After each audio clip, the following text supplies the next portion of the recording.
Fala, bebedores do suco de cevada, bem-vindos a mais um episódio do Dr. Cerveja. Hoje a gente vai falar da implosão do nosso Fermezilla. Perdemos o tanque de fermentação de 55 litros. Eu vou contar para vocês um pouquinho do que aconteceu. Quem está lá na creche já sabe que a gente perdeu esse tanque. Eu vou contar um pouquinho para vocês do que aconteceu, como que os passos se deram, e depois eu vou dizer as teorias do que eu imagino que tenha acontecido ou não. O meu canal é praticamente o único que fala em português sobre Fermezilla, então eu acho que é bacana eu conseguir trazer o máximo de experiências que eu tenho aqui na cozinha, porque vocês podem evitar erros, podem aproveitar acertos. Então é uma coisa que a gente tem tentado fazer muito, que é gerar conteúdo sobre Fermezilla aqui no canal. E nada mais justo do que falar de um problema que a gente teve aqui, para que vocês evitem gastar uma grana, que um tanque desse não está barato. Então é bom que vocês saibam. 2 semanas atrás eu estava com esse fermentador vazio, só com a lama de uma German Pils. E na sexta-feira que passou agora eu queria fazer uma abraçagem. Então no sábado da semana retrasada, aproximadamente 10 dias atrás, eu tirei a lama do Fermezilla.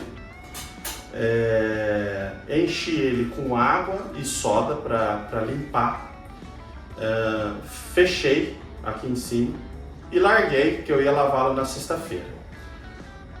2, 3 dias depois, mais ou menos, eu vim até a cozinha para fazer umas coisas e ele estava desse jeito, talvez um pouco pior. Ele estava desse jeito. Eu falei, cacete, o que aconteceu? Ele estava cheio de água, de repente está vazio, todo encolhido. Estava com esse formato de implosão.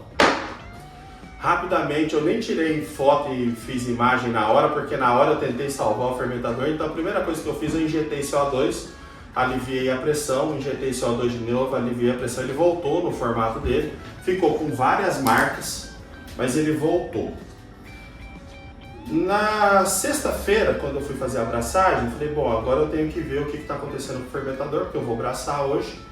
E a ideia é encher esse fermentador. Daí eu desmontei o fermentador e eu descobri aqui embaixo uma avaria bem grande. Eu vou desmontar para vocês olharem, mas tem um trinco bem grande aqui, fez um buraco aqui. E daí eu já comecei a imaginar algumas teorias, né? Comecei a traçar algumas teorias na minha cabeça. A primeira delas foi, por alguma razão aqui embaixo rachou, a água escorreu, que o rasgo que tem ali embaixo é grande, formou um vácuo porque aqui em cima estava fechado, a água pesada puxou o fermentador. Então o fato dele ter enrugado provavelmente foi isso. Mas o que gerou aquele rasgo ali embaixo? O primeiro pensamento que me veio à cabeça foi implosão por contato de soda com CO2, porque o fermentador estava pressurizado com lama. Eu abri, esvaziei, tirei o CO2, lavei a lama que estava aqui, enxaguei, enchi de água com soda e fechei aqui em cima. Poderia ter gerado uma reação química com alguma partícula de CO2 que estava preso no restante de lama que estava nas paredes, né, na craca, e ter implodido o fermentador? Poderia, mas é muito pouco, porque o fermentador estava todo cheio de água, então todo o CO2 foi expulso. O pouquinho de CO2 que ficou, se ficou, foi preso na lama, na craca da lama do Krausen aqui em cima. Então não foi isso.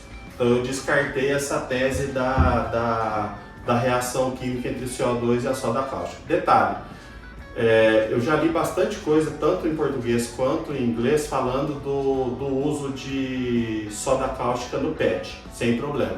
Inclusive barris que são reutilizáveis, a gente faz a limpeza e sanitização deles com soda cáustica e peracético. Então não é problema de usar soda cáustica no PET. Comecei a imaginar outras coisas. O fermentador estava num lugar aqui que estava pegando um pouco de sol. Dei uma analisada se poderia ter sido isso. Acho pouco provável, porque a cozinha é fechada e é fresca. Ele estava cheio de água. Então, ainda que tivesse uma pequena incidência de sol sobre ele, esse sol não danificaria o tanque, porque ele estava cheio de água, então ele estava refrigerado. A incidência de sol durante 1 hora, aí, o sol da manhã ainda, 8h30, 9 horas da manhã, não seria o suficiente para aquecer toda essa água e estragar o fermentador. Cheguei então na possibilidade de ter havido uma contusão física, né? Que o problema tivesse acontecido fisicamente, uma pancada, alguma coisa. E comecei a relembrar como que eu procedo com o fermentador, tanto quando ele está em utilização, quanto no momento que eu faço a limpeza. E eu lembrei de um procedimento que eu faço sempre. A alça do fermentador fica aqui em cima e nem sempre eu tiro o copo para limpar. Muitas vezes esse copo ele fica no lugar quando eu faço a limpeza. Eu vou mostrar para vocês o processo que eu faço e muito provavelmente foi isso que aconteceu. Então, a alça está aqui em cima. Eu bato uma água, passo uma buchinha, etc. Ele vai ficar com 10, 15 litros de água aqui mais ou menos. E como eu faço para esvaziar? Eu seguro na alça e faço uma alavanca com o copo. Eu faço esse movimento aqui. E o que provavelmente aconteceu nesse movimento de alavanca?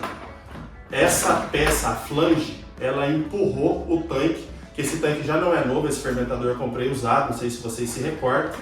Ele já poderia estar levemente ressecado e esse movimento de alavanca gerou essa fissura.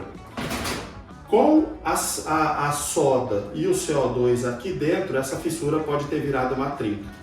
Então, muito provavelmente foi uma sucessão de fatores que estragaram o fermentador. Por que eu cheguei a essas conclusões? As marcas da trinca são muito próximas à flange, ela está embaixo da flange. E exatamente no encontro da solda da flange, eu tenho várias fissuras mínimas aqui, mas dá para ver várias microtrincas. Então, uma pancada um pouco maior ou um pouco de pressão seria o suficiente para transformar essa fissura em trinca. E provavelmente foi o que aconteceu. Então, esse movimento de virar, fazendo a alavanca do copo na flange, gerou uma fissura grande. A pressão negativa do CO2 com a soda cáustica, ainda que tenha sido mínima, foi o suficiente para romper essa fissura e transformar numa trinca.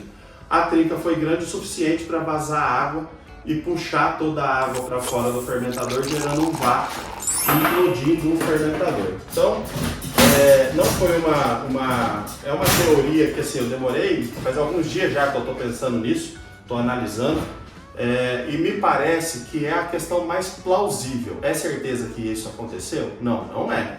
Mas é o que mais plausível, aparentemente, foi o que aconteceu. Então, assim, é mais plausível que tenha sido isso.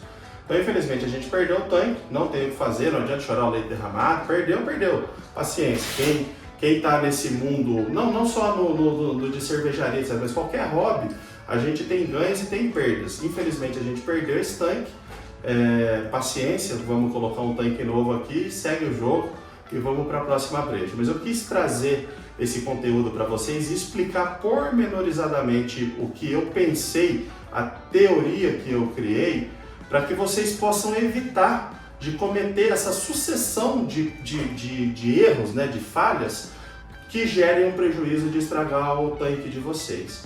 Então, assim, nesse caso, o que tudo contribuiu? Então, talvez ficar um pouquinho no sol ali contribuiu um pouco. As fissuras do tanque mais antigo contribuíram um pouco.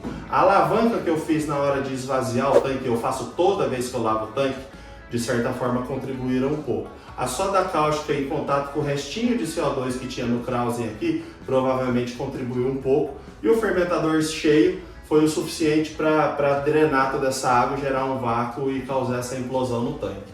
Então, assim, foram uma sucessão de fatores que culminaram na perda do tanque.